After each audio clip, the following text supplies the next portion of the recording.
What's going on, y'all? Welcome back to my channel, or welcome if you are new. I am Imani Murray, and today we are talking Pinterest. How you can increase your brand's Pinterest presence. That is a tongue twister.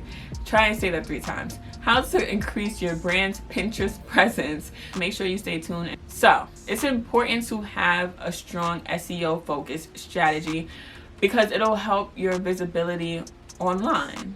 It'll help increase your sales, especially because Pinterest is a visual search engine. Just like you probably have a SEO strategy for Google because you want to make sure that your website, your platform is on the top results on Google. Same thing with Pinterest. Pinterest is just a visual version of a search engine. As I mentioned in my previous video that I did on Pinterest, content on Pinterest has a much longer shelf life than that of Instagram, Facebook, Twitter, anywhere. Pinterest, if you post a pin on Pinterest, you may still be getting pins years later, months later, not days later, but like a long time later, okay? So that's why I think it's really, really important for brands, businesses, content creators, just anybody to use Pinterest. Now, before we get into the actual ways you can increase your presence, you have to know that you have to have a business profile to truly benefit from what I'm going to say today. I'm talking to those brands out there, to businesses, to entrepreneurs, to content creators. Those are who I'm really talking to. So you really should have a business Pinterest account. A business Pinterest. That a lot of tongue twisters today, okay? And if you haven't seen my previous video on why you should use Pinterest to help grow your brand, you should go check that out. And of course, I'll link it down below just so you can check it out. And I think it pops up here. I'll link it here. All right, so let's get into these steps. So the first things first, the first way you can help increase your Pinterest presence is by having a strong profile. So that includes your username, your display name, your bio, and by claiming your website. So your username is your handle. As I always tell people, you should make sure that your handles are the same, and if you can't keep it the same, keep it as same as possible. So for all of my platforms, my handle is at It's Imani Murray. Very simple, straight to the point. And that also includes Pinterest. So you should try and make sure that all your usernames are the same. And you also want to make sure that it's memorable, but it's also straight to the point.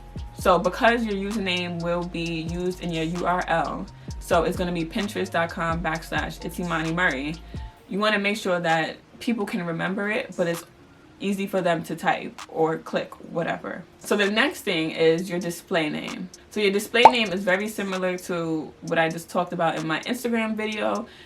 Your display name is on Instagram, your name field, basically. Your display name is searchable. People can search it. So you want to be able to have a display name that features keywords that align with who you are. So for mine is Imani Murray, entrepreneur and content creator. If you are a kid-focused creator on Pinterest, then you should have kid-friendly or something kid-related in your display name.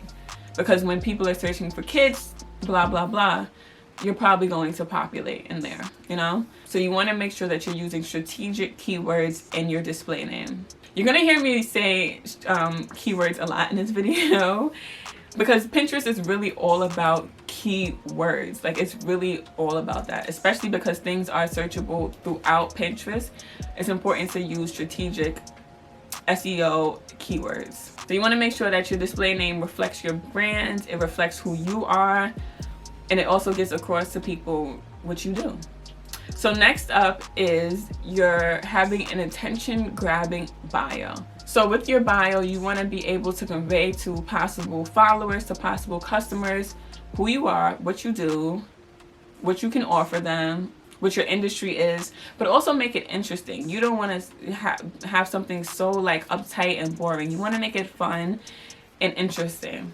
Similar to your Instagram bio, honestly. Like, all of these social media platforms are pretty much the same. They just have different tweaks to it, but it all is the same concept. Your Instagram bio, your Pinterest bio, they should all be attention grabbing, but should also convey what you do, who you are, your industry, and make it interesting.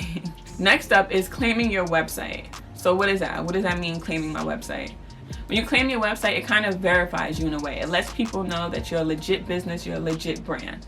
So there's a couple steps that you have to do to claim your website. When you log in, you go to your business profile, you're setting up everything. It'll ask you to claim your website, and I believe they'll send you a link to your email, and then you have to put certain coding into your website. All of this. It's not a lot of work, honestly. You just have to do it because it makes you look legit. You receive additional analytics when you claim your website, and it'll populate in your bio, and there will be a globe next to it showing that this is legit your website. And to those that have a shop, when you claim your website, if you have a shop, you become a verified merchant, so then people can shop right from your profile. They can shop your products right in the shop tab. So then boom, more sales. Just like I said in my previous video, it increases sales. Pinterest increases your sales. It drives more traffic to your website. So the next important thing you have to make sure, the second thing you have to make sure in order to increase your Pinterest presence is you want to create engaging, informative, and original content. So content on Pinterest is referred to as pins. You have images and you have video.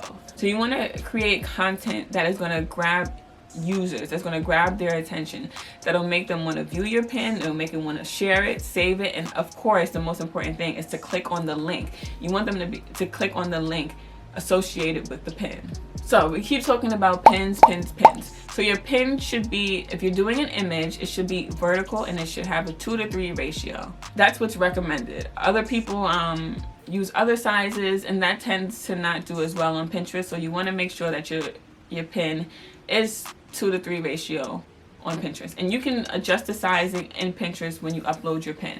If you're wondering how do I create a pin, blah blah blah, you can use Canva, you can use Illustrator, Adobe Spark, you can use Photoshop, I'm sure you can use Microsoft Word. There's so many different ways you can create a pin. If you're sharing like resourceful information, you want to make sure that there's like some type of text overlay on top of your picture on your image to share, to show, okay, this is what we're going to be talking about. In addition to your title and description, you want to have an actual text on your image that is saying, but 10 ways to paint your living room perfectly. Whatever, you get what I'm saying. So now that we designed it, blah blah blah, you have your pin together, now it's time to upload your pin. It's important, like I said before, keywords are very important in Pinterest. So you want to make sure that your title and your description is filled with keywords. Your title should honestly be straight to the point, but also compelling at the same time. You only have 100 characters, so you don't want to do too much with it. If you're talking about 10 ways to paint your living room, that should be your title. It shouldn't be 10 ways to paint your living room to make sure that it's kid friendly and dog friendly and family friendly and da-da-da. That's way too much. That's what you have the description for. So your description, you have up to 500 characters that you can use to fill it up with keywords, but don't just like type in keywords so that you're filling it up. You want to make it like a conversation kind of thing. You want to make it sentences, but still populate it with keywords.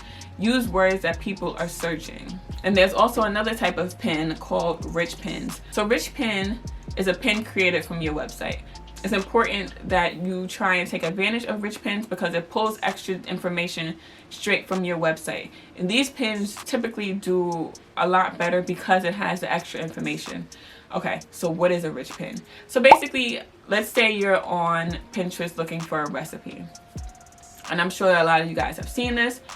If you go to recipe.com's Pinterest account, you'll see that a lot of their pins are straight from their website. So you'll have the pin at the top, and then you'll have the description box, and then you'll have comments, and then there'll be more information. So you'll have the whole recipe there. That is an example of a rich pin. There's 4 different types of rich pins. There's product, there's app, there's article, and there's recipe. Make sure to incorporate rich pins into your strategy. So the third way is sharing videos. Videos always do amazing on social platforms. People love to see visuals. Like it's so much, it grabs people's attention versus just a picture. People want to see a whole visual. People love videos. Across all social media platforms, they typically always do better than just regular images. So share videos. especially because of the way the Pinterest timeline is set up. There's all these pins, and if you have a video, if you've uploaded a video, then the visuals will grab the user's attention compared to just all the images that are in their face already. So with your image, you're kind of stuck with using the 2:3 ratio. Videos, you can do square, you can do vertical, you can do horizontal. There's no just one size that you should do for video. You can do all different types of video. Just use video. So the last way you can use SEO to help your Pinterest presence is making sure your boards are public and discoverable. So a board is basically a collection of all your pins. And similar to pins, boards are searchable. So you want to make sure that the title features keywords. You want to make sure that the description features keywords. So if you're doing, let's go back to the 10 ways to paint your living room. If you're doing something regarding home decor, or if you're a home decor brand, if your focus is home decor, you want to make sure that you have all these different types of boards that speak to home decor. So you can have a living room board, you can have a kitchen board, you can have an outdoor board, but you want to make sure that the title features certain keywords. So our dream living room, or modern style living room. People are always searching for modern style living room inspo. That's what people go on Pinterest for inspo. You want to make sure the title and the description of your board features keywords but also makes sense and also grabs people's attention. Because you can search pins, you can search boards, you can search people, you can search so much within Pinterest. It's just really important. I don't know how many times I've said it already, but it's really important to use strategic keywords because everything is pretty much searchable on Pinterest at this point. And if you're wondering, how do I know what words to use, what keywords to use? Play around within the app. If you're a fashion blogger and you're trying to figure out other words to use within Pinterest, type in fashion blogger, and when you search, you'll see under the search bar there will be a bunch of different keywords, a bunch of different phrases, a bunch of different words that align with fashion blogger term, fashion blogger phrase. So you can incorporate those words also into your descriptions, into your title, into your profile. So you want to make sure you have a strong profile, which includes your username, your display name, your bio, and your website. You want to make sure that you are creating engaging, informative, organic, original content, including rich pins, which are connected straight from your website. And then you want to make sure you're sharing videos, and it doesn't have to be long videos. It can be very quick. And then you want to make sure that your boards are public and discoverable. And that is it for today's video. Of course, there are other ways that you can increase your brand's presence on Pinterest, including following other accounts, joining group boards, commenting, sharing other people's pins to your boards, aka engaging. Of course, every social media is all about engaging, so this one is no different. Make sure you're engaging so you can help grow your brand's presence. That is really a tongue twister. So hopefully you guys are making the switch to Pinterest. I completely recommend it. I'm addicted to it. I love it. And I'll continue to do more videos on my page about Pinterest. I have another one coming up all about understanding your Pinterest analytics. So hope you guys learned something today, and I will see you in my next video. As always, make sure you follow me on all social media platforms.